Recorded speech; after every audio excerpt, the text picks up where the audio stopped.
Kita masuk ke dalam poin yang pertama, yaitu populasi dan sampel. Perbedaan populasi dan sampel terletak pada segi jumlah.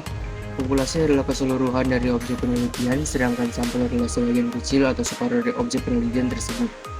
Contohnya, peneliti perlu melakukan survei di desa A tentang tingkat kepuasan terhadap pelayanan perusahaan X. Berhubung jumlah masyarakat di desa tersebut mencapai 500 orang atau jumlah populasi, maka peneliti mencoba melakukan efisiensi waktu dan tenaga dengan mengambil sampel sebanyak 10 orang atau lebih dan bisa juga kurang. Angka 500 dari contoh ini adalah populasi, sedangkan angka 10 adalah sampel. Lalu, bagaimana peneliti bisa mengambil kesimpulan? Saat mengumpulkan data dari sampel, maka hasilnya mewakili keseluruhan populasi tersebut. Supaya akurat, kebanyakan peneliti mengambil sampel acak dengan menggunakan rumus 10/100.000. Pentingnya menggunakan sampel. Kegiatan penelitian pada dasarnya tidak selalu membutuhkan sampel, sebab peneliti bisa melakukan survei dan mendapatkan data dari keseluruhan objek penelitian atau populasi. Hanya saja ada beberapa kondisi yang membuat penelitian perlu mengambil sampel dari keseluruhan populasi tadi. Kondisi tersebut antara lain: yang pertama, ukuran populasi terlalu besar; yang kedua, efisiensi dari segi biaya; yang ketiga, efisiensi dari segi waktu; yang keempat, sumber daya menjadi lebih efisien; yang kelima, penelitian tidak mungkin menggunakan populasi. Kita masuk ke dalam materi yang kedua, yaitu merancang pengambilan sampel. Pengertian teknik sampling. Teknik sampling disebut juga dengan teknik pengambilan sampel penelitian. Sampel dalam hal ini merupakan sebagian dari populasi dalam penelitian.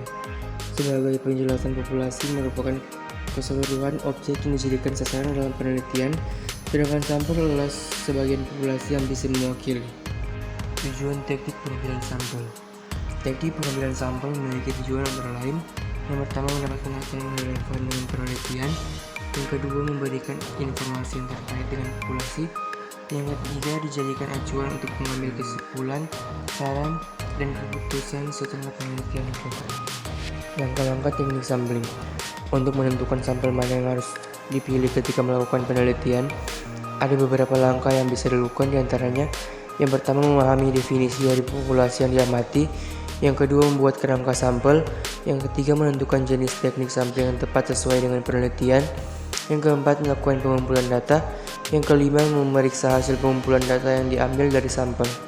Kita masuk ke materi yang ketiga, yaitu sampel acak sederhana, bertingkat, dan kelompok. Pengambilan sampel acak sederhana atau simple random sampling. Sampel acak atau probability sampling adalah suatu teknik pengambilan sampel yang menggunakan kaidah peluang dalam proses menentukan sampel. Untuk dapat menerapkan kaidah peluang dalam proses penentuan sampel, maka diperlukan suatu kerangka sampel, sampling frame. Kerangka sampel adalah suatu daftar yang berisi kumpulan elemen-elemen populasi beserta informasinya. Elemen-elemen populasi dapat berupa benda atau makhluk hidup yang bersifat nyata dan diidentifikasi untuk dijadikan objek sampel. Area sampling atau sampel wilayah bertingkat. Multi-stage sampling disebut juga sebagai teknik sampling acak bertingkat. Secara singkat, multi-stage sampling adalah penggunaan beberapa metode random dalam sampling secara bersamaan dalam suatu penelitian secara efektif dan efisien. Dalam hal ini, salah satu kunci yang perlu diketahui adalah adanya beberapa metode sampling berbeda yang digunakan. Ada beberapa syarat yang harus diketahui yang dipenuhi sebelum menggunakan multi-stage sampling sebagai teknik pengambilan sampel. Dengan terpenuhinya beberapa syarat tersebut, maka hasil dari pengambilan sampel akan cenderung lebih maksimal.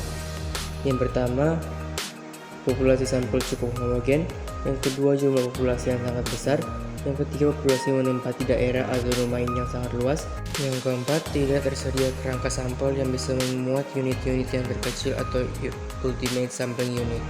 Cluster random sampling atau sampel acak berkelompok merupakan teknik sampling daerah yang digunakan untuk menentukan sampel bila objek yang akan diteliti atau sumber data sangat luas, misalnya penduduk dari suatu negara, provinsi, atau kabupaten. Dengan menggunakan teknik sampling ini di dalamnya, mahasiswa tingkat akhir dari setiap klaster yang dipilih dapat diseleksi dalam pemilihan yang lebih mengerucut lagi untuk diteliti dalam suatu studi. Dalam teknik cluster sampling ini, analisis dilakukan pada sampel yang tersusun dan diseleksi berdasarkan parameter yang telah ditentukan sebelumnya. Parameter penentu ini dapat berupa berdasarkan demografi, latar belakang, perilaku dan kebiasaan, atau apapun atribut lainnya yang dapat menjadi fokus penelitian yang dilaksanakan. Kita masuk ke materi yang keempat, yaitu distribusi sampling mean pusat. Distribusi sampling. Statistik sampel hanya memperkirakan parameter populasi seperti mean atau deviasi standar. Hal ini karena dalam penelitian dunia nyata hanya sampel kasus yang dipilih dari populasi.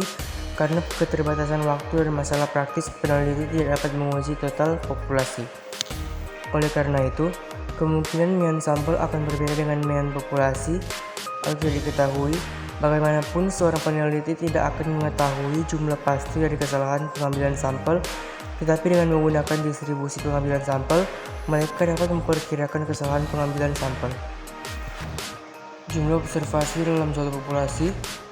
Jumlah observasi dalam sampel dan prosedur yang digunakan untuk menggambar set sampel menentukan variabilitas distribusi sampling. Simpangan baku dari distribusi sampling disebut kesalahan standar.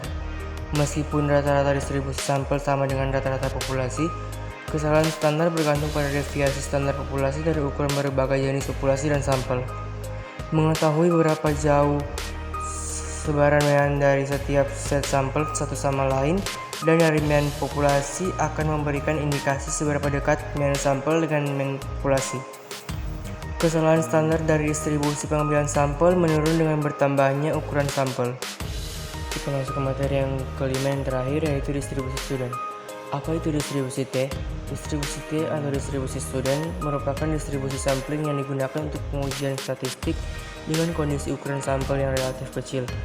Dengan menggunakan distribusi T, kita bisa melakukan pengujian statistik untuk memperkirakan parameter yang tidak diketahui seperti standar populasi dengan cara menggunakan distribusi sampel untuk mengubah standar deviasi populasi. Karena sampel terdiri atas kelompok nilai yang berbeda, nilai standar deviasi juga cenderung selalu berubah dan semakin bervariasi antara satu kelompok sampel dengan kelompok lainnya. Jika standar deviasi standar populasi diketahui, peneliti akan cenderung menggunakan distribusi normal sebagai pendekatan pengujian statistik yang lebih valid. Distribusi T digunakan dalam estimasi statistik sampel kecil atau small statistic estimation. Dalam hal ini, para ahli sepakat menyimpulkan bahwa ukuran sampel kecil di bawah 30 unit ini juga sejalan dengan teorema limit pusat atau central limit theorem.